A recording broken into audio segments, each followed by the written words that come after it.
समय, दिन और महीने जैसे जैसे बीतते जा रहे थे, सुरीली का दुख और गुस्सा दोनों ही बराबर मात्रा में बढ़ता जा रहा था।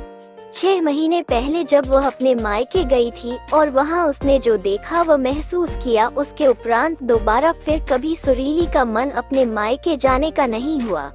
इस बात को पूरे 6 महीने बीत चुके हैं, लेकिन आज भी सुरीली अपनी माँ से खफा है।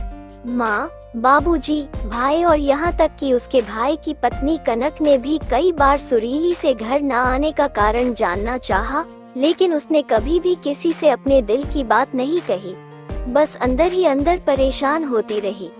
सुरीली ने तो कभी सपने में भी नहीं सोचा था कि बहू के आते ही माँ के व्यवहार में इतना बदलाव आ जाएगा। उसे अपने ही घर में अपनी ही माँ पराई लगने लगेगी। माना कि उसका भाई सारांश माँ बाबूजी का अकेला बेटा है और अब माँ बाबूजी को सारांश और उसकी पत्नी के साथ ही रहना है, लेकिन वह भी तो उनकी एक ही बेटी है। भाई सारांश की शादी से पहले तक सुरीली को ऐसा कभी नहीं लगा कि माँ या बाबूजी उससे कम स्नेह रखते हैं, बावजूद इसके कि सारांश सुरीली से छोटा था। परंतु कनक के आने के पश्चात जब सुरीली अपने मायके पहुंची, तो उसने घर और अपनी माँ के व्यवहार में ही परिवर्तन देखे। माँ का अपनी बहू कनक के प्रति अत्यधिक स्नेह व परवाह देख सुरीली को बिल्कुल भी अच्छा नहीं लगा और वह चिढ़ गई थी। भला बहू से कौन इतना स्नेह रखता है? ये बात सुरीली के समझ से परे था। सुरीली को अपनी माँ की और भी कुछ बातें पसंद नहीं आई। पहले जब कभी घर पर कोई छोटे से छोटा सामान भी खरीदा जाता, माँ सुरीली से अवश्य सलाह मशवरा करती और फिर उसके कहे अनुसार ही घर पर कोई सामान आता। लेकिन अब की बार घर के सारे पर्दे सुरीली की जानकारी के बगैर ही बदल दिए गए थे, वह भी वे पर्दे जिन्हें सुरीली ने पसंद करके लगाए थे। जब इस बारे में सुरीली ने अपनी माँ से बात की, तो माँ बड़ी सहजता से कहने लगी, अरे वो कनक को ब्राइट कलर के पर्दे पसंद है ना, इसलिए उसने सारे पर्दे बदल दिए। मैंने ही कहा उससे बदल दो यदि तुम्हें पसंद नहीं, आखिर अब ये तुम्हारा ही घर है। माँ का ऐसा कहना न जाने क्यों सुरीली को अंदर तक चुभ गया। उसे ऐसा लगा जैसे मायके से उसकी पकड़ ढीली पड़ती जा रही है।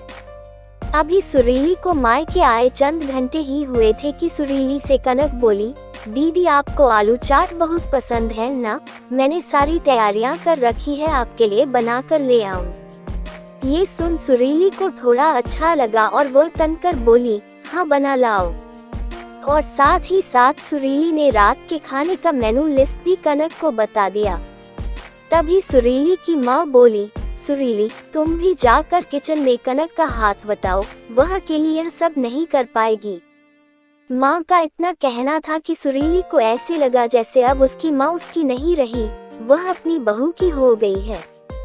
माँ को अपनी बेटी से ज्यादा फिक्र अपनी बहू की है। लेकिन सुरीली ने तुरंत कोई प्रतिक्रिया व्यक्त नहीं की, बल्कि एक ही शहर में ससुराल और मायके होने की वजह से रात के खाने से पहले ही वह बहाने बनाकर ससुराल लौट आई। तब से फिर कभी सुरीली ने मायके की तरफ मुड़कर नहीं देखा।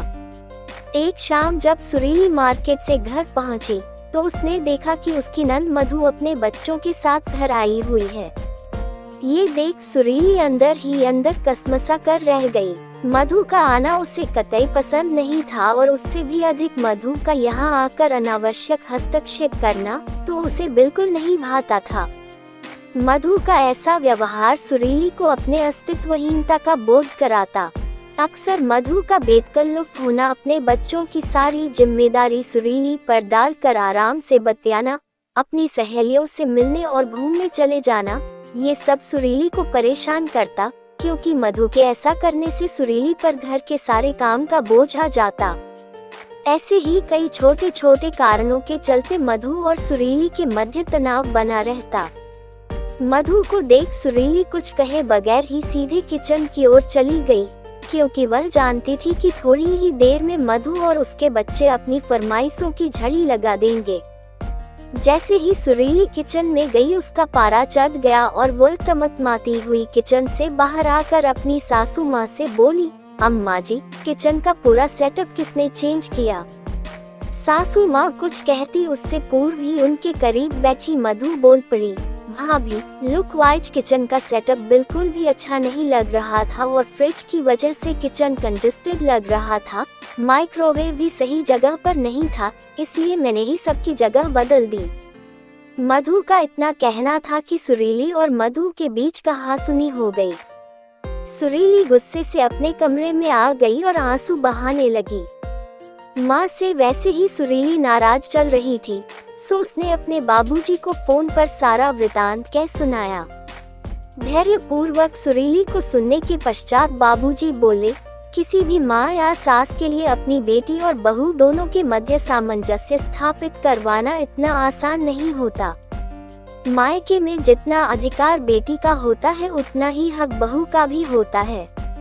तुम्हारी माँ तो हमेशा से चाहती थी कि कनक और तुम मिलजुल कर रहो। तुम्हारा आना कभी कनक को ना खटके और मायके में तुम्हारा सम्मान बना रहे।